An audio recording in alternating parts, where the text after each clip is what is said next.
ഗസയിൽ സമാധാനം പുനഃസ്ഥാപിക്കാൻ യുഎസ് പ്രസിഡന്റ് ഡൊണാൾഡ് ട്രംപിന്റെ നേതൃത്വത്തിൽ രൂപവൽക്കരിച്ച പീസ് കൗൺസിലിൽ പങ്കാളിയായി ഖത്തർ. ട്രംപിന്റെ സാന്നിധ്യത്തിൽ ഖത്തർ പ്രധാനമന്ത്രിയാണ് ഇതുമായി ബന്ധപ്പെട്ട രേഖയിൽ ഒപ്പുവെച്ചത്. ഇസ്രായേൽ ഹമാസ് സംഘർഷം അവസാനിപ്പിച്ച മേഖലയെ സുരക്ഷിതമാക്കാൻ യുഎസ് മുന്നോട്ട് വെച്ച 20 ദിന പദ്ധതിയുടെ ഭാഗമായാണ് board of peace. Muhammad Abbas ആണ് വിവരങ്ങൾ നൽകാനായി ചേരുന്നത്. അബ്ബാസ്, ഗസയിൽ ഇസ്രായേൽ ആക്രമണം ആരംഭിച്ച അന്നു മുതൽ സമാധാന ശ്രമങ്ങൾക്ക് വേണ്ടിയും വെടിനിർത്തൽ നടപ്പിലാക്കുന്നതിന് വേണ്ടി മുന്നോട്ട് വന്ന രാജ്യങ്ങളിൽ പ്രധാനപ്പെട്ട ഒന്ന് അത് ഖത്തറാണ്. അങ്ങനെ ഒരു രാജ്യം ഈ സമാധാന സമിതിയിൽ അംഗമാകുന്നത് അത് എത്ര കണ്ട് പ്രതീക്ഷ നൽകുന്നതാണ്? എന്ത് ഇമ്പാക്റ്റ് ആവും ഖത്തറിന് ഇവിടെ ഉണ്ടാക്കാൻ സാധിക്കുക അബ്ബാസ്?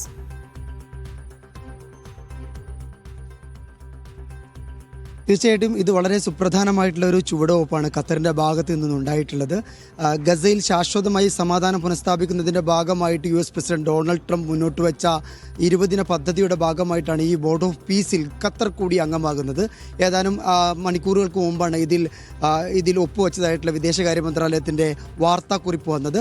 ദാവോസിൽ നടന്ന ചടങ്ങിൽ യുഎസ് പ്രസിഡന്റ് ഡൊണാൾഡ് ട്രംപും അതുപോലെ ഖത്തർ പ്രധാനമന്ത്രി Sheikh Mohammed bin Jassim bin അൽത്താനിയുമാണ് ഇതുമായി ബന്ധപ്പെട്ട ഡോക്യുമെന്റിൽ ഒപ്പുവെച്ചത്. ഇതോടുകൂടെ യുഎസ് പ്രസിഡന്റ് ഡൊണാൾഡ് ട്രംപ് ഗസയിലെ സമാധാനത്തിനായി മുമ്പോട്ട് വെക്കുന്ന ഈ ബോർഡ് ഓഫ് പീസിൽ സമാധാന കൗൺസിലിൽ ഖത്തർ കൂടി അംഗമാവുകയാണ്. ഇതിൽ എടുത്തു പറയേണ്ട സംഗതി പ്രധാനപ്പെട്ട 3 കാര്യങ്ങളാണ് ഇതിൽ നമ്മൾ ശ്രദ്ധിക്കേണ്ടത്. ഒന്ന്, ഗസയുടെ പുനർനിർമ്മാണം ഇതിൽ വളരെ പ്രധാനപ്പെട്ട ഒരു സംഗതിയാണ്.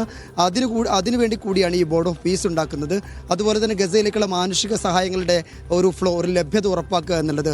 മറ്റൊന്ന്, അന്താരാഷ്ട്ര നിയമങ്ങൾക്ക് അനുസൃതമായി ഗസ ഫലസ്തീനികളുടെ സ്വയം ഭരണാവകാശവും അതുപോലെ അവരുടെ സ്വതന്ത്ര രാഷ്ട്ര പദവിയും വേഗത്തിലാക്കുക എന്നുള്ളത് കൂടി ഈ സമിതിയുടെ ലക്ഷ്യത്തിൽപ്പെട്ടതാണ്. ഏതായാലും ഖത്തർ ഈ ഗസയുടെ ഭാവിയെ സംബന്ധിച്ചിടത്തോളം വളരെ സുപ്രധാനമായ ഒരു കരാർ തന്നെയാണ് നിലവിൽ യുഎസ് പ്രസിഡന്റ് ഡൊണാൾഡ് ട്രംപിൻ്റെ നേതൃത്വത്തിൽ മുന്നോട്ട് പോകുന്നത്. അതിന് ഒരുപാട് പരിമിതികളുണ്ട്, ഇത് നമ്മൾ നേരത്തെ ഒരുപാട് പറഞ്ഞതാണ്. എങ്കിൽ പോലും ഒരു അന്താരാഷ്ട്ര തലത്തിൽ ഒരു ഇൻ്റർനാഷണൽ ലെവലിലുള്ള ഒരു സുപ്രധാന ബോഡിയായിട്ടാണ് യുഎസ് പ്രസിഡന്റിൻ്റെ ഈ പീസ് ഓഫ് ബോർഡിനെ കണക്കാക്കപ്പെടുന്നത്. നേരത്തെ ഇസ്ലാമിക രാഷ്ട്രങ്ങൾ ഓൾമോസ്റ്റ് എല്ലാ ഇസ്ലാമിക രാഷ്ട്രങ്ങളും ഈ ഒരു സംവിധാനത്തെ സ്വാഗതം ചെയ്തിരുന്നു. UAE, അതുപോലെ ഈജിപ്ത് അടക്കമുള്ള അറബ് രാജ്യങ്ങൾ, കുവൈത്ത്, ഒമാൻ, ഈ രാജ്യങ്ങളെല്ലാം ഇതിനെ സ്വാഗതം ചെയ്തിട്ടുണ്ട്. അഥവാ ഗസയിൽ ശാശ്വതമായ സമാധാനത്തിലുള്ള വഴിയൊരുക്കുക എന്നുള്ളത് തന്നെയാണ് വളരെ പ്രധാനപ്പെട്ട സംഗതി. അറബ് രാഷ്ട്രങ്ങൾ ഒന്നടങ്കം അതിനെ വളരെ പോസിറ്റീവായിട്ട് കൺസ്ട്രക്റ്റീവായിട്ടുമാണ് ഇത്തരം കാര്യങ്ങൾ നോക്കിക്കാണുന്നത്. ട്രംപിൻ്റെ 20 ദിന സമാധാന പദ്ധതി ഈ ഇസ്രായേലും അതുപോലെ ഹമാസും തമ്മിലുള്ള വെടിനിർത്തലിൻ്റെ ഒക്കെ ഘട്ടത്തിൽ പറഞ്ഞതാണ്. അതുമായി ബന്ധപ്പെട്ടാണ് ഈജിപ്തും അതുപോലെ ഖത്തറും കൂടി ഉൾപ്പെട്ട ഒരു വലിയ അന്താരാഷ്ട്ര സമ്മർദ്ദത്തിൻ്റെ ഫലമായാണ് ഈ ഒന്നാമത്തെ ഈ വെടിനിർത്തൽ പ്രാബല്യത്തിൽ വന്നിരുന്നത്. ഇതിൻ്റെ ഭാഗമായിട്ടാണ് ഇപ്പോൾ തുടർ സ്റ്റെപ്പുകൾ ഉണ്ടാകുന്നത്.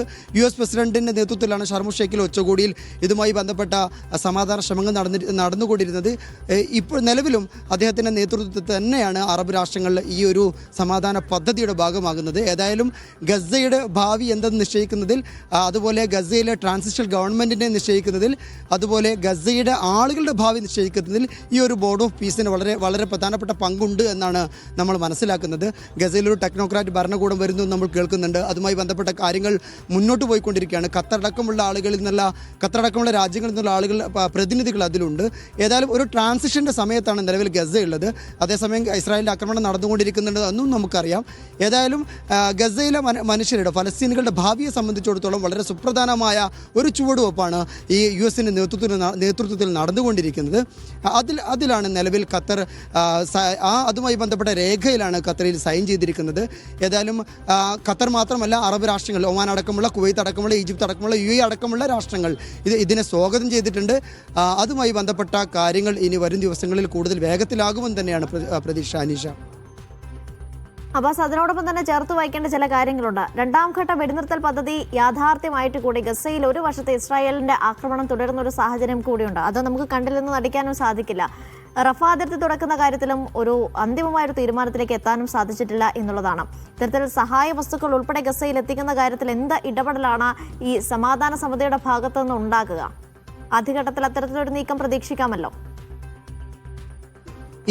ഈ പീസ് ഓഫ് ബോർഡിൽ ഒരു പ്രധാനപ്പെട്ട പോയിന്റ് എന്ന് പറയുന്നത് തന്നെ ഗസയിലേക്ക് മാനുഷിക സഹായം എത്തിക്കുന്നതിൻ്റെ അതിൻ്റെ വേഗത, ഇതിൻ്റെ ഫ്ലൂയിഡിറ്റി കൂട്ടുക എന്നുള്ളതാണ്.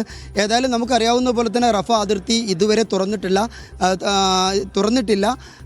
ഇത് ട്രംപിൻ്റെ സമാധാന പദ്ധതിയിലൊരു പ്രധാനപ്പെട്ട ഒരു പോയിന്റ് ആയിരുന്നു. എങ്കിൽ പോലും ഇസ്രായേലിൻ്റെ കടുംപിടുത്തം നമുക്കെല്ലാവർക്കും അറിയാം. ഇസ്രായേലിൻ്റെ കടുംപിടുത്തം മൂലം റഫേലെ അതിർത്തി തുറക്കാൻ പറ്റിയിട്ടില്ല. വളരെ ഏതാനും പരിമിതമായിട്ടുള്ള ഹ്യൂമാനിറ്റേറിയൻ ആക്സസ് മാത്രം, സഹായങ്ങൾ മാത്രമാണ് നിലവിൽ ഗസയിലേക്ക് പോയിക്കൊണ്ടിരിക്കുന്നത്. അത് തുറക്കണമെന്നുള്ളത് അന്താരാഷ്ട്ര തലത്തിലുള്ള ആവശ്യമാണ്. അറബ് രാജ്യങ്ങൾ കഴിഞ്ഞ ദിവസം ഖത്തർ വളരെ ശക്തമായത് ആവശ്യപ്പെട്ടിരുന്നു. കഴിഞ്ഞ ദിവസം ഒരു 2 ആഴ്ചകൾക്ക് മുമ്പേ ഖത്തർ വിദേശകാര്യ മന്ത്രാലയം വക്താവ് മാജിദ് അൽ അൻസാരി നടത്തിയ വാർത്താ സമ്മേളനത്തിൽ ഈ റഫ അതിർത്തി തുറക്കണമെന്ന് ശക്തമായി ഖത്തർ ആവശ്യപ്പെടുന്നു എന്ന് പറഞ്ഞിരുന്നു. അതിനുള്ള അന്താരാഷ്ട്ര ശ്രമങ്ങൾ, അന്താരാഷ്ട്ര കൂടിയാലോചനകൾ തങ്ങൾ നടത്തിക്കൊണ്ടിരിക്കുകയാണ് എന്നും അദ്ദേഹം വ്യക്തമാക്കിയിരുന്നു. ഖത്തർ അടക്കമുള്ള രാഷ്ട്രങ്ങൾ, UAE അടക്കമുള്ള രാഷ്ട്രങ്ങൾ, അതുപോലെ അറബ് രാജ്യങ്ങളെല്ലാവരും റഫ അതിർത്തി തുറക്കാനുള്ള ശ്രമങ്ങൾ നടത്തിക്കൊണ്ടിരിക്കുകയാണ്. എന്നാൽ ഇസ്രായേൽ ഇതിനെതിരെ തയ്യാറാകുന്നില്ല എന്നുള്ളതാണ് ദുഃഖകരമായ യാഥാർത്ഥ്യം. ഇസ്രായേൽ പറയുന്നത് ഒരു പോയിന്റ്, ഈ ഗസയിൽ നിന്നെല്ലാം അവസാനത്തെ ഒരു അവശേഷിപ്പും കിട്ടുന്നവരെ, അവരുടെ ബന്ദികളുടെയൊക്കെ അവസാനത്തെ അവശേഷിപ്പും കിട്ടുന്നതുവരെ ഈ റഫ അതിർത്തി തുറക്കുന്നില്ല എന്ന നിലപാടാണ് സ്വീകരിച്ചിരുന്നത്. എന്നാൽ ഇസ്രായേലിലെ ചില റേഡിയോ ചാനലുകളൊക്കെ റഫ അതിർത്തി തുറക്കുന്നതുമായി ബന്ധപ്പെട്ട വാർത്തകൾ സംപ്രേഷണം ചെയ്തിരുന്നു. US-ൻ്റെ ഭാഗത്തുണ്ട് അത് തുറക്കാനുള്ള പ്രഷറുണ്ട്. എങ്കിൽ പോലും ഇസ്രായേലിലെ കടുംപിടുത്തം മൂലം ആ ഒരു പൂർണ്ണമായി റഫ അതിർത്തി തുറക്കാനുള്ള ഒരു സാഹചര്യത്തിലേക്ക് ഇതുവരെ കാര്യങ്ങൾ നീങ്ങിയിട്ടില്ല. നമുക്കറിയാം ഗസയിലെ മനുഷ്യർ, ദശലക്ഷക്കണക്കിന് ആളുകൾ ഇപ്പോഴും സഹായം ആവശ്യപ്പെട്ട് ലോകത്തോട് അഭ്യർത്ഥിക്കുന്ന ഒരു സിറ്റുവേഷനാണുള്ളത്. ഈ സാഹചര്യത്തെ മറികടക്കാൻ അന്താരാഷ്ട്ര രാജ്യങ്ങൾ സന്നദ്ധമാണ്, പ്രത്യേകിച്ചും അറബ് രാഷ്ട്രങ്ങൾ സന്നദ്ധമാണ്. ഇവിടെ നിന്നും UAE-യിൽ നിന്നും അതുപോലെ ഖത്തറിൽ നിന്നുമൊക്കെയുള്ള ഒരുപാട് സഹായങ്ങൾ റഫ അതിർത്തിയിൽ കെട്ടിക്കിടക്കുന്നതായിട്ട് വാർത്തകളുണ്ട്. അത് സമ്പൂർണ്ണമായിട്ട് ഈ ഗസക്കാർക്ക്, ഫലസ്തീനികൾക്ക്, ദുരിതം അനുഭവിക്കുന്ന ഇസ്രായേലിൻ്റെ ആക്രമണം മൂലം കെടുതികൾ അനുഭവിക്കുന്ന ഗസൻ ജനതയ്ക്ക് കിട്ടണമെങ്കിൽ, ലഭ്യമാകണമെങ്കിൽ അവിടേക്ക് ഈ അതിർത്തികൾ തുറക്കേണ്ടത് വളരെ അത്യാവശ്യമാണ്. അത് തുറന്നാൽ മാത്രമേ ഒരു യഥാർത്ഥ രീതിയിലുള്ള ഈ ഒരു ഹ്യൂമാനിറ്റേറിയൻ അസിസ്റ്റൻസ് നിലവിൽ ഗസയിൽ സാധ്യമാകുകയുള്ളൂ. അത്രമാത്രം മനുഷ്യരാണ് നിലവിൽ ഗസയിൽ പാർപ്പിടമില്ലാതെ, ഭക്ഷണമില്ലാതെ, മരുന്നില്ലാതെയൊക്കെ ബുദ്ധിമുട്ടായിക്കൊണ്ടിരിക്കുന്നത്. ഇതിനെ മറികടക്കാൻ വേണ്ടി ഒരു ലാൻഡ് എയ്ഡ് ബ്രിഡ്ജ് അടക്കമുള്ള സംവിധാനങ്ങൾ ഖത്തറും അതുപോലെ UAE-യും മറ്റു അറബ് രാഷ്ട്രങ്ങളൊക്കെ സ്ഥാപിച്ചിട്ടുണ്ട്. എങ്കിൽ പോലും അതിൻ്റെ ഒന്നും കൃത്യമായിട്ടുള്ള വിതരണം നടക്കാത്തതിൻ്റെ പ്രധാനപ്പെട്ട കാരണം ഈ അതിർത്തി തുറക്കുന്നില്ല എന്നത് കൂടിയാണ്. ഏതായാലും അതുമായി ബന്ധപ്പെട്ടുകൂടി, ഈ റഫ അതിർത്തി തുറക്കുന്നതുമായി ബന്ധപ്പെട്ട്, അതുപോലെ തന്നെ ഗസയിലേക്ക് കൂടുതൽ സഹായങ്ങൾ എത്തിക്കുന്നതുമായി ബന്ധപ്പെട്ട കൂടുതൽ കാര്യങ്ങൾ കൂടി വരും ദിവസങ്ങൾ ഉണ്ടാകുമെന്ന് തന്നെയാണ് പ്രതീക്ഷ. അനീഷ, ഏതായാലും US-ന്റെ നേതൃത്വത്തിലുള്ള സമാധാന സമിതിയിൽ ഖത്തർ കൂടി അംഗമാവുകയാണ്. കുവൈത്ത് സന്നദ്ധത അറിയിക്കുന്നുണ്ട്. അതിനിടെ തന്നെ മറ്റൊരു വശത്ത് ഗസയിൽ ഇസ്രായേലിന്റെ ആക്രമണം പുരോഗമിക്കുകയാണ്. അതോടൊപ്പം തന്നെ ഈ സഹായ വസ്തുക്കൾ ഗസയിൽ എത്തിക്കുന്ന കാര്യത്തിൽ പോലും ഇപ്പോഴും ഒരു വ്യക്തത വന്നിട്ടില്ല. മുഹമ്മദ് അബ്ബാസാണ് വിവരങ്ങൾ നൽകിയത്. ഗസയിൽ സമാധാനം പുനഃസ്ഥാപിക്കാൻ US പ്രസിഡന്റ് ഡൊണാൾഡ് ട്രംപിന്റെ നേതൃത്വത്തിൽ രൂപവൽക്കരിച്ച പീസ് കൗൺസിലിൽ പങ്കാളിയാകുമെന്ന് കുവൈത്ത്. ഡൊണാൾഡ് ട്രംപ് അമീർ ഷെയ്ഖ് മിഷാൽ അഹമ്മദ് ജാബർ അസബാഹിനെ ക്ഷണിച്ചതിനെ തുടർന്നാണ് തീരുമാനം. സ്ഥിരം വെടിനിർത്തൽ, പുനർനിർമ്മാണം, നീതിയുക്തവും ശാശ്വതവുമായ സമാധാനം എന്നിവ ലക്ഷ്യമാണെന്നും വ്യക്തമാക്കി. സമാധാന ശ്രമങ്ങൾക്ക് കുവൈത്ത് പൂർണ്ണ പിന്തുണ തുടരുമെന്നും മന്ത്രാലയം കൂട്ടിച്ചേർത്തു. ഗസയിൽ ശാശ്വത വെടിനിർത്തലും ദ്വിരാഷ്ട്ര പരിഹാരവും കൊണ്ടുവരാനുള്ള അന്താരാഷ്ട്ര ശ്രമങ്ങളെ സ്വാഗതം ചെയ്ത് ഒമാൻ. ഗസ മുനമ്പിൽ ശാശ്വത വെടിനിർത്തലും ഐക്യരാഷ്ട്രസഭ സുരക്ഷാ കൗൺസിൽ അംഗീകരിച്ച സമാധാന പദ്ധതിയും നടപ്പിലാക്കാനുള്ള US പ്രസിഡന്റ് ഡൊണാൾഡ് ട്രംപിന്റെ നേതൃത്വത്തിൽ നടക്കുന്ന ശ്രമങ്ങളെ ഒമാൻ സ്വാഗതം ചെയ്തു. ഒമാൻ വിദേശകാര്യ മന്ത്രാലയം പ്രസ്താവനയിലൂടെയാണ് ഇക്കാര്യം അറിയിച്ചത്. ഫലസ്തീൻ ജനതയുടെ സ്വയം നിർണയാവകാശത്തിനും സ്വതന്ത്ര രാഷ്ട്രം സ്ഥാപിക്കാനുള്ള അവകാശത്തിനുമുള്ള ഒമാന്റെ പിന്തുണ വിദേശകാര്യ മന്ത്രാലയം വ്യക്തമാക്കി. ദ്വിരാഷ്ട്ര പരിഹാരം നടപ്പിലാക്കാൻ വ്യക്തമായ റോഡ് മാപ്പും സമയക്രമവും വേണമെന്നും മന്ത്രാലയം പറഞ്ഞു. സൗദിയിൽ സ്വദേശീവൽക്കരണത്തിന്റെ വ്യാപനം ലക്ഷ്യമിട്ട് നിതാഖാത്ത് പദ്ധതി പരിഷ്കരിച്ചു. ഡെവലപ്പർ നിതാഖാത്ത് എന്ന പേരിൽ പുതിയ ഘട്ടത്തിന് തുടക്കമായി. 3 വർഷം കൊണ്ട് സ്വദേശികൾക്ക് മാത്രമായി 3.5 ലക്ഷം തൊഴിലവസരങ്ങൾ സൃഷ്ടിക്കുകയാണ് ലക്ഷ്യം. സ്വദേശിവൽക്കരണം പ്രോത്സാഹിപ്പിക്കുന്നതോടൊപ്പം സ്വകാര്യ മേഖലയുടെ വളർച്ച കൂടി വിഭാവനം ചെയ്യുന്ന രീതിയിലാണ് പുതിയ ഘട്ടം രൂപകൽപ്പന ചെയ്തിരിക്കുന്നത്. ഡെവലപ്പർ നിതാഖാത്ത് എന്ന പേരിലുള്ള പദ്ധതിയുടെ പുതിയ ഘട്ടത്തിന് മാനവ വിഭവശേഷി സാമൂഹിക വികസന മന്ത്രാലയം തുടക്കം കുറിച്ചു. 2026 മുതൽ ആരംഭിച്ച ഈ ഘട്ടം 3 വർഷത്തേക്കാണ് നടപ്പാക്കുക. ഇക്കാലയളവിൽ സ്വദേശികൾക്കായി 3,40,000 പുതിയ തൊഴിലവസരങ്ങൾ സൃഷ്ടിക്കുകയാണ് ലക്ഷ്യം. തൊഴിൽ വിപണിയുടെ സുസ്ഥിരത ഉറപ്പാക്കുന്നതിനും പദ്ധതി ഏറെ സഹായകമാകും. 2021 തുടക്കം കുറിച്ച നിതാഖാത്ത് പദ്ധതി വഴി ഇതുവരെയായി 5,50,000 പേർക്ക് ജോലി നൽകാൻ സാധിച്ചതായി മന്ത്രാലയം വെളിപ്പെടുത്തി.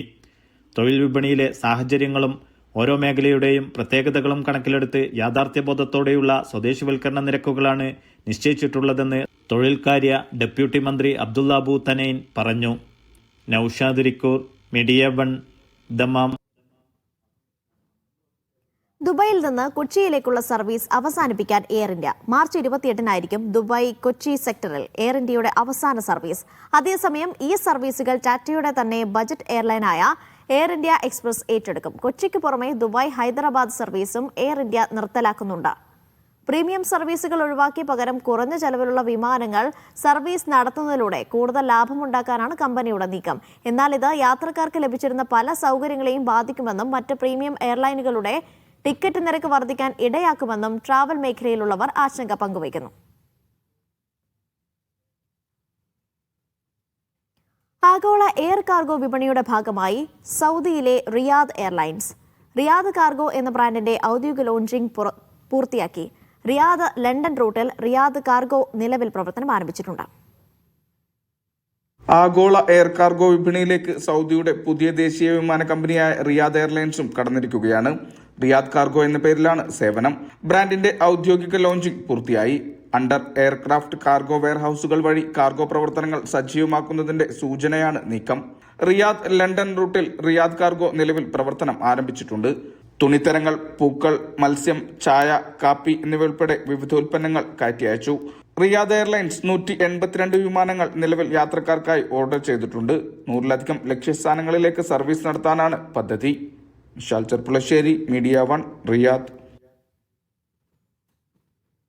UAE-യിൽ ഇനിയും തണുപ്പ് കൂടും. നാളെ രാജ്യത്തെ താപനില വീണ്ടും കുറയുമെന്ന് ദേശീയ കാലാവസ്ഥാ വകുപ്പ് അറിയിച്ചു. കടുത്ത മൂടൽമഞ്ഞിന് സാധ്യതയുണ്ടെന്നും ജാഗ്രത പാലിക്കണമെന്നും മുന്നറിയിപ്പുണ്ട്. ഈ സീസണിലെ ഏറ്റവും കുറഞ്ഞ താപനിലയാണ് വരും ദിവസങ്ങളിൽ പ്രതീക്ഷിക്കുന്നത്.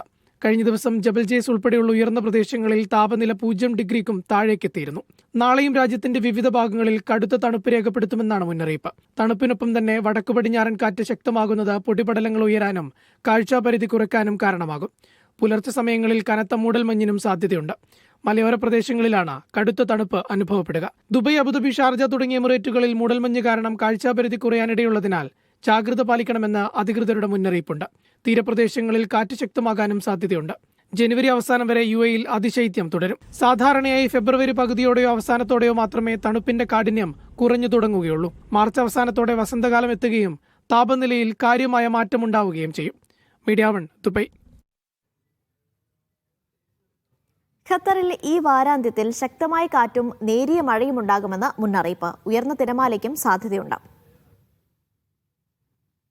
ഇന്നു മുതൽ 24 വരെ രാജ്യത്തുടനീളം തണുപ്പും കാറ്റും നിറഞ്ഞ കാലാവസ്ഥയായിരിക്കുമെന്നാണ് നിരീക്ഷണ വകുപ്പിന്റെ മുന്നറിയിപ്പ്. നേരിയ പൊടിപടലവും ഉണ്ടാകും. വാരാന്ത്യ ദിവസങ്ങളിൽ 12 ഡിഗ്രിക്കും 22 ഡിഗ്രിക്കും ഇടയിലായിരിക്കും ശരാശരി താപനില. വെള്ളിയാഴ്ച പകൽ താരതമ്യേന തണുപ്പുള്ള കാലാവസ്ഥയാകും. രാത്രിയാകുന്നതോടെ ചില പ്രദേശങ്ങളിൽ തണുപ്പ് അതിശക്തമാകും. ശനിയാഴ്ച ആകാശം മേഘാവൃതമായിരിക്കുമെന്നും രാജ്യത്തിന്റെ വടക്കൻ മേഖലകളിൽ നേരിയ മഴയ്ക്ക് സാധ്യതയുണ്ടെന്നും കാലാവസ്ഥാ വിഭാഗം അറിയിച്ചു. ഇന്ന് മിസൈദിലാണ് ഏറ്റവും കുറഞ്ഞ താപനില രേഖപ്പെടുത്തിയത്, 7 ഡിഗ്രി സെൽഷ്യസ്. ഖത്തർ യൂണിവേഴ്സിറ്റിയിലും ദോഹ എയർപോർട്ടിലുമായിരുന്നു ഏറ്റവും കൂടുതൽ, 20 ഡിഗ്രി സെൽഷ്യസ്. പ്രതികൂല കാലാവസ്ഥയിൽ ജനങ്ങൾ സുരക്ഷാ മുൻകരുതലുകൾ സ്വീകരിക്കണമെന്ന് അധികൃതർ ആവശ്യപ്പെട്ടു. Media 1, Doha. ഒമാനിൽ താപനില കുത്തനെ കുറഞ്ഞു. മിക്ക ഗവർണറേറ്റുകളിലും കനത്ത കാറ്റിന്റെയും സാന്നിധ്യമുണ്ട്. ജബൽ ഷംസിലെ താപനില -2.1 ഡിഗ്രിയിലെത്തി. വരും ദിവസങ്ങളിൽ താപനില കൂടുതൽ കുറയുമെന്നും ഇടയ്ക്കിടെ ശക്തമായ കാറ്റുണ്ടാകുമെന്നും സിവിൽ ഏവിയേഷൻ അതോറിറ്റി അറിയിച്ചു. സുൽത്താനിലെ ഏറ്റവും കുറഞ്ഞ താപനില ജബൽ ഷംസിലാണ് രേഖപ്പെടുത്തിയത്. -2 ഡിഗ്രിയായിരുന്നു ഇവിടുത്തെ താപനില. തലസ്ഥാന നഗരമായ മസ്കത്ത് ഉൾപ്പെടെ ഒമാന്റെ പല ഭാഗങ്ങളിലും രാവിലെ മുതൽ ശക്തമായ കാറ്റ് അനുഭവപ്പെട്ടിരുന്നു. തണുത്ത വായുപ്രവാഹം സുൽത്താനിനെ ബാധിക്കുന്നതാണ് കാലാവസ്ഥാ മാറ്റത്തിന് കാരണം. ഇത് താപനിലയിലും വലിയ കുറവുണ്ടാക്കുകയും ചെയ്തു. വരും ദിവസങ്ങളിൽ താപനില കൂടുതൽ കുറയുമെന്നും ഇടയ്ക്കിടെ ശക്തമായ കാറ്റുണ്ടാകുമെന്നുമാണ് സിവിൽ ഏവിയേഷൻ അതോറിറ്റി അറിയിക്കുന്നത്. ഇബ്രിയിൽ ഇന്ന് രാവിലെ 31 നോട്ട് വേഗതയിലാണ് കാറ്റ് വീശിയത്. മസ്കത്തിലും ഫഹൂദിലും 26 നോട്ട് വരെയും മുദൈബിയിൽ 23 നോട്ട് വരെയും കാറ്റിന്റെ വേഗത രേഖപ്പെടുത്തിയിട്ടുണ്ട്. പൊടിപടലങ്ങൾ കാരണം ദൂരക്കാഴ്ച കുറയാൻ സാധ്യതയുണ്ടെന്നും വാഹനം ഓടിക്കുന്നവർ ജാഗ്രത പാലിക്കണമെന്നും സിവിൽ ഏവിയേഷൻ അതോറിറ്റി മുന്നറിയിപ്പ് നൽകുന്നുണ്ട്. Media 1 Muscat. നാളെ വൈകിട്ട് മുതൽ കുവൈത്തിൽ നേരിയ മഴയ്ക്ക് സാധ്യതയെന്ന് കാലാവസ്ഥാ വകുപ്പിന്റെ മുന്നറിയിപ്പ്. ശനിയാഴ്ച കാറ്റ് ശക്തമാകുന്നതിനാൽ ചില പ്രദേശങ്ങളിൽ പൊടിക്കാറ്റിനും ഇടിമിന്നലോട് കൂടിയ മഴയ്ക്കും സാധ്യതയുണ്ട്. 60 കിലോമീറ്ററിലേറെ വേഗതയിൽ കാറ്റ് വീശിയേക്കും. തിങ്കളാഴ്ച മുതൽ കാലാവസ്ഥ ക്രമേണ മെച്ചപ്പെടുമെന്നാണ് വിലയിരുത്തൽ. സൗദിയിൽ കെട്ടിട നിർമ്മാണ ചെലവുകൾ വർദ്ധിച്ചതായി കണക്കുകൾ. അനുബന്ധ ഉൽപ്പന്നങ്ങളുടെയും സേവനങ്ങളുടെയും വിലയിലെ വർധനമാണ് പ്രധാന കാരണം. ഡിസംബർ മാസത്തിലെ കണക്കുകളാണ് പുറത്തുവന്നത്. കെട്ടിട നിർമ്മാണത്തിന്റെ ചെലവ് വർദ്ധിച്ചുവെന്നാണ് കണക്ക്. ഭവനങ്ങളും വാണിജ്യ കെട്ടിടങ്ങളും ഇതിൽ ഉൾപ്പെടും. ഡിസംബർ മാസത്തിലെ കണക്കുകളാണ് പുറത്തു വന്നത്. 1.1% വർധന. തൊഴിലാളി വേതനം, ഉപകരണങ്ങളും യന്ത്രങ്ങളുടെയും വാടക, അടിസ്ഥാന നിർമ്മാണ സാമഗ്രികളുടെ ചെലവ് എന്നിവയിലുണ്ടായ വർധനവാണ് പ്രധാന കാരണങ്ങൾ. തൊഴിലാളികളുടെ വേതനത്തിൽ മാത്രം 1.7% വർധന. വരും മാസങ്ങളിലും നിർമ്മാണ ചെലവിൽ വർധനയാണ് പ്രതീക്ഷിക്കുന്നത്. ഊർജ്ജവില, സിമന്റ്, സ്റ്റീൽ, മരം പോലുള്ള സാമഗ്രികളുടെ വില, വിതരണ ശൃംഖല തുടങ്ങിയ ചെലവുകളും വർദ്ധിച്ചിട്ടുണ്ട്. നിർമ്മാണ ചെലവുകൾ കുറക്കുന്നതിന്റെ ഭാഗമായി സബ്സിഡികൾ പോലുള്ള സർക്കാർ ഇളവുകൾ നിലനിൽക്കുന്നുണ്ടെങ്കിലും നിർമ്മാണ ചെലവുകളിലെ വർധന തുടരുകയാണ്. ഷാൽച്ചർ പുളശ്ശേരി, മീഡിയ 1, റിയാദ്. കഴിഞ്ഞ വർഷം സൗദി സന്ദർശിച്ചത് 12 കോടി വിനോദസഞ്ചാരികൾ. രാജ്യത്തേക്ക് എത്തുന്ന വിനോദസഞ്ചാരികളുടെ എണ്ണത്തിൽ പോയ വർഷം 5% വർധന രേഖപ്പെടുത്തി. 30,000 കോടി റിയാലാണ് രാജ്യത്തേക്കെത്തിയ വിനോദസഞ്ചാരികൾ ചെലവഴിച്ചത്. 2025 12.2 കോടി വിനോദസഞ്ചാരികൾ സൗദിയിലേക്കെത്തിയതായി സൗദി ടൂറിസം മന്ത്രാലയം വെളിപ്പെടുത്തി. 2024 അപേക്ഷിച്ച് വിനോദസഞ്ചാരികളുടെ എണ്ണത്തിൽ 5% വർധനവാണ് രേഖപ്പെടുത്തിയത്. വിഷൻ 2030 പദ്ധതികളുടെ ഭാഗമായി പ്രതിവർഷം 15 കോടി സഞ്ചാരികൾ എത്തിക്കുക എന്ന ലക്ഷ്യത്തിലേക്ക് രാജ്യം അതിവേഗം അടുക്കുന്നതിന്റെ സൂചനയാണ് കണക്കുകളെന്ന് മന്ത്രാലയം വിശദീകരിച്ചു. 30,000 കോടി റിയാലാണ് 2025 വിനോദസഞ്ചാരികൾ രാജ്യത്ത് ചെലവഴിച്ചത്. ഇത് 2024 അപേക്ഷിച്ച് 6% കൂടുതലാണെന്നും മന്ത്രാലയം കൂട്ടിച്ചേർത്തു. ടൂറിസം മേഖലയിലെ വർദ്ധിച്ചുവരുന്ന നിക്ഷേപം, വിനോദ സാംസ്കാരിക മേഖലകളിൽ വൈവിധ്യമാർന്ന പദ്ധതികൾ എന്നിവ മികച്ച നേട്ടത്തിന് കാരണമായി. 2030 രാജ്യത്തിന്റെ മൊത്ത ആഭ്യന്തര ഉൽപാദനത്തിന്റെ 10% ടൂറിസത്തിൽ നിന്ന് കണ്ടെത്തുവാനാണ് സൗദി ലക്ഷ്യമിടുന്നത്. Naushad Rikkur, media 1, Dammam. 2025 ഖത്തറിലെത്തിയത് 54 ദശലക്ഷം യാത്രക്കാർ. ഖത്തർ സിവിൽ ഏവിയേഷൻ അതോറിറ്റിയാണ് കണക്കുകൾ പങ്കുവച്ചത്. മുൻ വർഷത്തേക്കാൾ 3% വളർച്ചയാണ് യാത്രക്കാരുടെ എണ്ണത്തിൽ രേഖപ്പെടുത്തിയത്. എന്നാൽ എയർ കാർഗോ നീക്കത്തിൽ നേരിയ കുറവുണ്ടായി. 2.59 ദശലക്ഷം ടൺ ചരക്കാണ് എയർ കാർഗോ വഴി രാജ്യത്തെത്തിയത്. ഒമാനിൽ തൊഴിൽ നിയമ ലംഘനങ്ങളുമായി ബന്ധപ്പെട്ട് 2025 പിടിയിലായത് 31,000-ലധികം പ്രവാസി തൊഴിലാളികളെന്ന് തൊഴിൽ മന്ത്രാലയം. 15,000 പരിശോധനകളാണ് ലേബർ വെൽഫെയർ ടീമുകൾ നടത്തിയത്. ഒമാനികൾക്കായി സ്വകാര്യ മേഖലയിൽ ഈ വർഷം 50,000 തൊഴിലവസരങ്ങൾ ലക്ഷ്യമിടുന്നതായി തൊഴിൽ മന്ത്രി ഡോക്ടർ മഹദ് സെയ്ദ് ബോവൈൻ പറഞ്ഞു. മസ്കത്തിൽ നടന്ന വാർഷിക മാധ്യമ സമ്മേളനത്തിലാണ് കഴിഞ്ഞ വർഷം സ്വീകരിച്ച വിവിധ നടപടികളെക്കുറിച്ചും തൊഴിൽ മേഖലയിലുണ്ടായ വികസനങ്ങളെക്കുറിച്ചും മന്ത്രാലയം വിശദീകരിച്ചത്. തൊഴിൽ രംഗത്ത് ലേബർ വെൽഫെയർ ടീമുകൾ നടത്തിയത് 15,000 പരിശോധനകളാണ്. ഇതിലൂടെ പിടിയിലായത് നിയമം ലംഘിച്ച 31,000-ലധികം പ്രവാസി തൊഴിലാളികളാണെന്നും മന്ത്രാലയം വിശദീകരിച്ചു. തൊഴിൽ നിയമങ്ങൾ ശക്തിപ്പെടുത്തുന്നതിനും തൊഴിൽ രീതികൾ നിയന്ത്രിക്കുന്നതിനും ലക്ഷ്യമിട്ടുള്ള പരിശോധനാ ക്യാമ്പയിനുകളുടെ ഭാഗമായാണ് ലംഘനങ്ങൾ തിരിച്ചറിഞ്ഞതെന്ന് മന്ത്രാലയം അറിയിച്ചു. ക്രമരഹിതമായ തൊഴിൽ തടയുന്നതിനും തൊഴിലാളികളുടെ അവകാശങ്ങൾ സംരക്ഷിക്കുന്നതിനും പരിശോധനകൾ ഒരു പ്രധാന നടപടിയായി തുടരുമെന്നും മന്ത്രാലയം അറിയിക്കുന്നുണ്ട്. അതേസമയം ഒമാനി തൊഴിലന്വേഷകരുടെ എണ്ണം 74,000 ആയതായി തൊഴിൽ മന്ത്രി ഡോക്ടർ മഹദ് സെയ്ദ് ബോവൈൻ പറഞ്ഞു. ഈ വർഷം സ്വകാര്യ മേഖലയിൽ 50,000 തൊഴിലവസരങ്ങളാണ് ലക്ഷ്യമിടുന്നത്. എണ്ണ, വാതകം, ലോജിസ്റ്റിക്സ്, ടൂറിസം മേഖലയിൽ നിലവിലുള്ളവർക്ക് പകരം പുതിയ നിയമനം നൽകുന്നതിലൂടെയോ നേരിട്ടോ വേതന പിന്തുണയിലൂടെയോ പരിശീലനത്തിലൂടെയോ തൊഴിൽ നൽകുന്നത് വഴിയും ഇത് നടപ്പിലാക്കും. Media 1, Muscat. സൈനിക പരിശീലനവും ഗവേഷണവും ലക്ഷ്യമിട്ട് Tamim bin Hamad university four military and technology science പ്രഖ്യാപിച്ച ഖത്തർ സായുധ സേന. സൈനിക കോളേജുകളുടെ സംയുക്ത ബിരുദദാന ചടങ്ങിൽ ഖത്തർ അമീറിന്റെ സാന്നിധ്യത്തിലായിരുന്നു പ്രഖ്യാപനം. നിരവധി സൈനിക കോളേജുകൾ ഉൾക്കൊള്ളുന്നതാവും യൂണിവേഴ്സിറ്റി. മക്ക മദീന ഹറമുകളിലെത്തുന്ന വിശ്വാസികളുടെ എണ്ണത്തിൽ റെക്കോർഡ് വർധന. കഴിഞ്ഞ മാസം മാത്രം 7 കോടിയിലേറെ തീർത്ഥാടകരാണ് എത്തിയത്. സ്കൂളുകൾക്ക് ശീതകാല അവധി എത്തിയതോടെയാണ് കൂടുതൽ വിശ്വാസികൾ എത്തിയത്. മക്കയിലെ മസ്ജിദുൽ ഹറാമിലും മദീന പ്രവാചക പള്ളിയിലും എത്തിയ വിശ്വാസികളുടെ എണ്ണത്തിലാണ് വലിയ വർധനവ്. കഴിഞ്ഞ മാസം മാത്രം എത്തിയത് 7,80,00,000 വിശ്വാസികൾ. മക്ക ഹറമിൽ മാത്രം 3.4 കോടിയിലേറെ വിശ്വാസികൾ എത്തി. 2.5 കോടി വിശ്വാസികൾ മദീനയിലെ പ്രവാചക പള്ളിയും സന്ദർശനം നടത്തി. ഉംറ നിർവഹിച്ചവരിലും വലിയ വർധനവുണ്ടായി. റജബ് മാസത്തിൽ മാത്രം 1,40,00,000 പേർ ഉംറ നിർവഹിച്ചതായാണ് കണക്ക്. തീർത്ഥാടകർക്കായി നടപ്പാക്കിയ വിപുലമായ ക്രമീകരണങ്ങൾ കൂടുതൽ വിശ്വാസികൾക്ക് കർമ്മങ്ങൾ പൂർത്തിയാക്കാനായി. തിരക്ക് പരിഗണിച്ച് പ്രത്യേക സുരക്ഷയും സൗകര്യങ്ങളും വർദ്ധിപ്പിച്ചിട്ടുണ്ട്. Sabith Saleem, media 1, Mecca.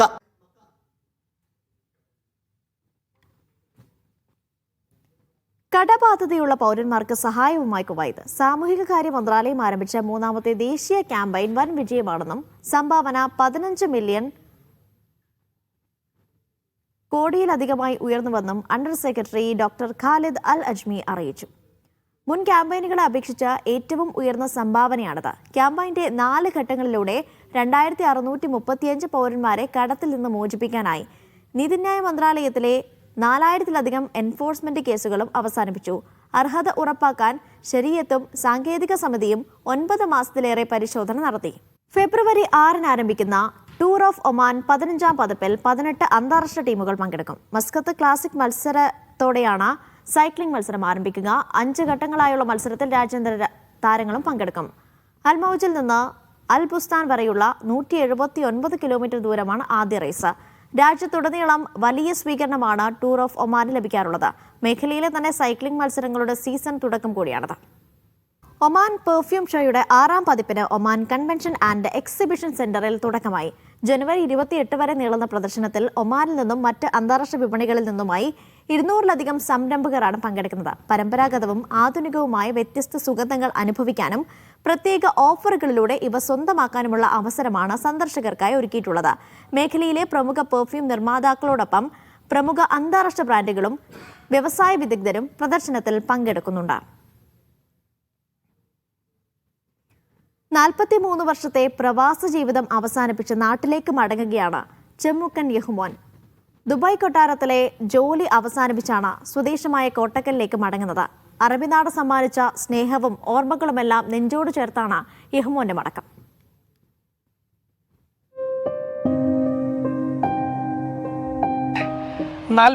വർഷത്തെ പ്രവാസം അവസാനിപ്പിച്ച് തിരിച്ച് നാട്ടിലേക്ക്, കൊട്ടാരത്തിലെ ജോലി അവസാനിപ്പിച്ചാണ് തിരിച്ച് കോട്ടക്കലിലേക്ക് പോകുന്നത്. അപ്പോൾ ഇത്രയും വർഷത്തെ ഒരു ജീവിതം, അതും UAE-യോട് ദുബൈയോട് ചേർന്ന് നിന്നിട്ടുള്ള ഒരു മലയാളി ജീവിതം, എന്താണ് തിരിച്ചു പോകുമ്പോൾ തോന്നുന്നത്? ഹാപ്പി തന്നെ, വളരെ വെരി ഹാപ്പി പറഞ്ഞില്ലേ. പക്ഷേ നമുക്കൊരു മിസ്സിങ് ഉണ്ടാവും, അത് സ്വാഭാവികമായിട്ട്. നമ്മൾ അന്ന് വന്ന മുതൽ ഇന്ന് വരെ നമ്മൾ മലയാളികളാണെങ്കിൽ കേരളത്തിൻ്റെ കാസർഗോഡ് മുതൽ തിരുവനന്തപുരം വരെയുള്ളവർ, പിന്നെ മറ്റ് വ്യത്യസ്ത രാജ്യക്കാർ, അങ്ങനെയുള്ളൊരു ലൈഫിലാണ് ഞങ്ങൾ ഇവിടെ ജീവിച്ചിരുന്നത്. ഷെയ്ഖ് ഹംദാൻ ബിൻ റാഷിദിന്റെ പാലസിലായിരുന്നു വന്ന തുടക്കം മുതൽ, അല്ലേ? ഇത്രയും വർഷം അവിടെ തന്നെ ആയിരുന്നു. അവിടെ തന്നെ, ഞാൻ വേറെ എവിടെയും ജോലി ചെയ്തിട്ടില്ല, വന്ന മുതൽ അവിടെ തന്നെ. എങ്ങനെയുണ്ടായിരുന്നു കൊട്ടാരത്തിലെ ജോലിയൊക്കെ? ഇത്രയും വർഷം വളരെ എല്ലാ സൗകര്യങ്ങളും നമുക്ക് ചെയ്തു തന്നിട്ടുണ്ട്. അൽഹംദുലില്ലാ. ആദ്യം വന്ന കാലത്തൊക്കെ നമ്മൾ അങ്ങനെയല്ല, നമ്മളിങ്ങനെ കളി, ഷട്ടിൽ അങ്ങനെയൊക്കെ ഉണ്ടാവുമല്ലോ. നമ്മൾ ഷട്ട് ടൈമിൽ നമ്മളൊക്കെ യൗവനത്തിൽ വന്നതാണ്. അപ്പോൾ ഇവിടെ നമുക്കൊരു കോളേജ് ലൈഫ് മാതിരി, ഒരു ഹോസ്റ്റലിൽ നിന്ന് വന്ന മാതിരിയായിരുന്നു തോന്നിയിരുന്നത്. അങ്ങനത്തെ പിള്ളേരും വന്ന സമയം മുതൽ കുടുംബസമേതമായിരുന്നു ഇവിടെ താമസം കാര്യങ്ങളൊക്കെ? ഒരു 5 കൊല്ലം കഴിഞ്ഞപ്പോൾ ഞാൻ കുടുംബസമേതം വന്നിട്ടുണ്ട്. ഇന്ന് തിരിച്ചു പോകുന്നതും ഫാമിലിയോടൊപ്പം പോവാം. ഇവിടെ ഒരാളിവിടെ ബാക്കി വെച്ചിട്ടുണ്ട്, പിന്നെ ഒരാൾ ഇവിടെ മരണപ്പെട്ടല്ലോ. അതുകൊണ്ട് നമുക്ക് മറക്കാൻ കഴിയില്ല. അവർ ഇവിടെ തന്നെയാണ് മറ ചെയ്ത് തൽക്കാലം. മകൾ ഒക്കെ പെൺകുട്ടികളാണ്.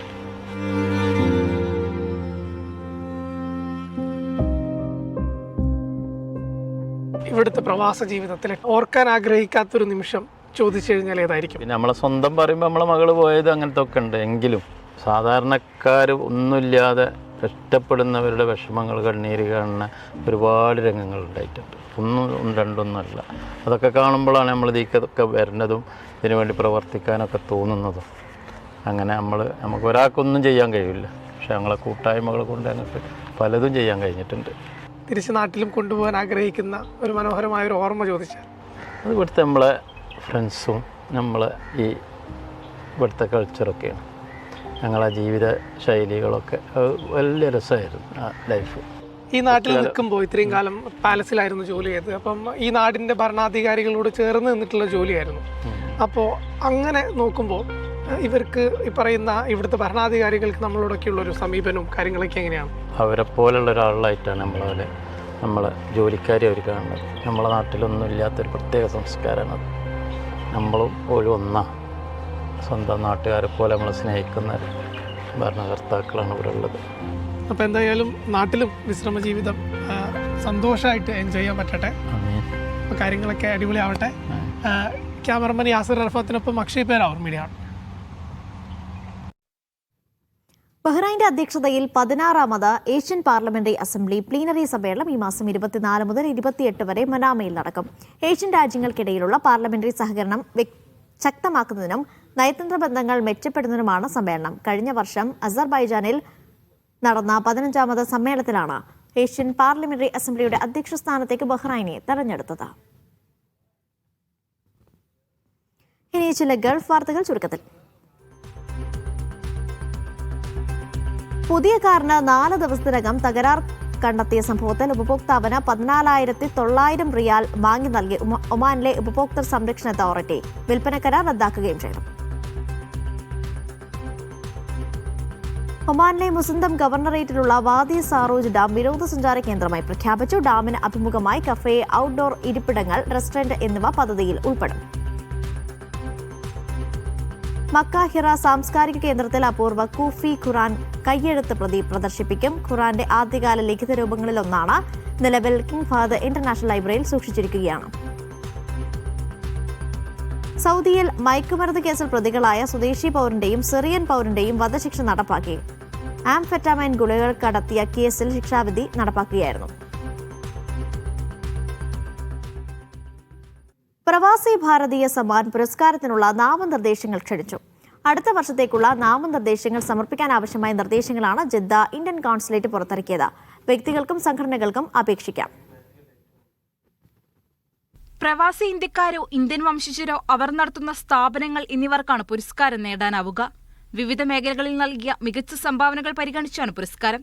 മാനുഷികവും ജീവകാരുണ്യപരവുമായ പ്രവർത്തനങ്ങൾ, പ്രാദേശിക ഇന്ത്യൻ സമൂഹത്തിന്റെ ക്ഷേമം, ഇന്ത്യയുടെ വികസനത്തിനായുള്ള സംഭാവനകൾ തുടങ്ങി മേഖലകളിൽ മികവ് തെളിയിച്ചവർക്ക് അവാർഡിനായി അപേക്ഷിക്കാം. നേട്ടങ്ങൾ വ്യക്തമാക്കുന്ന കവർ ലെറ്റർ, അപേക്ഷാ ഫോം, പ്രവർത്തനങ്ങളുടെ സംഗ്രഹം എന്നിവ സഹിതം 2026 ഫെബ്രുവരി 15 സമർപ്പിക്കണം. അപേക്ഷകളുടെ സോഫ്റ്റ് കോപ്പി ഇമെയിലിലേക്കും ഒറിജിനൽ പകർപ്പ് ജിദ്ദ തഹ്ലിയ സ്ട്രീറ്റിലുള്ള ഇന്ത്യൻ കോൺസുലേറ്റ് ഓഫീസിലും എത്തിക്കണം. ഇമെയിൽ വഴി വ്യക്തികൾക്കോ സംഘടനകൾക്കോ നേരിട്ട് സമർപ്പിക്കാനും കഴിയും. ജനുവരിയിൽ നടക്കുന്ന പ്രവാസി ഭാരതീയ ദിവസ സമ്മേളനത്തിൽ വെച്ചായിരിക്കും അവാർഡുകളുടെ വിതരണം. Media 1 Mecca. സുഡാനിൽ ആഭ്യന്തര സംഘർഷം രൂക്ഷമായി തുടരുന്ന സാഹചര്യത്തിൽ അടിയന്തര വെടിനിർത്തലിനായി അന്താരാഷ്ട്ര സമൂഹം ഇടപെടണമെന്ന് ബഹ്റൈൻ. ന്യൂയോർക്കിലെ ഐക്യരാഷ്ട്രസഭ ആസ്ഥാനത്ത് ദാർഫുറിലെ സ്ഥിതിഗതികളെക്കുറിച്ച് അന്താരാഷ്ട്ര ക്രിമിനൽ കോടതി നടത്തിയ വിശദീകരണ യോഗത്തിലാണ് ബഹ്റൈൻ നിലപാട് വ്യക്തമാക്കിയത്. യുഎന്നിലെ ബഹ്റൈൻ സ്ഥിരം പ്രതിനിധി അംബാസിഡർ ജമാൽ ഫാരിസ് അൽ റുവൈയാണ് രാജ്യത്തെ പ്രതിനിധീകരിച്ച പ്രസ്താവന നടത്തിയത്. ബഹ്റൈന്റെ വിവിധ ഭാഗങ്ങളിൽ ശക്തമായി കാറ്റ് വീശുന്നതായി കാലാവസ്ഥാ നിരീക്ഷണ കേന്ദ്രം അറിയിച്ചു. നേരത്തെ പ്രവചിക്കപ്പെട്ടിരുന്ന കടുത്ത തണുപ്പിന് മുന്നോടിയായാണ് ഈ മാറ്റമെന്ന് അധികൃതർ വ്യക്തമാക്കി. രാജ്യമെങ്ങും തണുപ്പ് ശക്തമായിട്ടുണ്ട്. വടക്ക് പടിഞ്ഞാറൻ ദിശയിൽ നിന്നുള്ള ഈ കാറ്റ് രാജ്യത്ത് തണുപ്പ് വർദ്ധിപ്പിക്കാൻ കാരണമാകുമെന്നും ചിലയിടങ്ങളിൽ പൊടിക്കാറ്റിനും സാധ്യതയുണ്ടെന്നും ജാഗ്രത പാലിക്കണമെന്നും അധികൃതർ നിർദ്ദേശിച്ചു.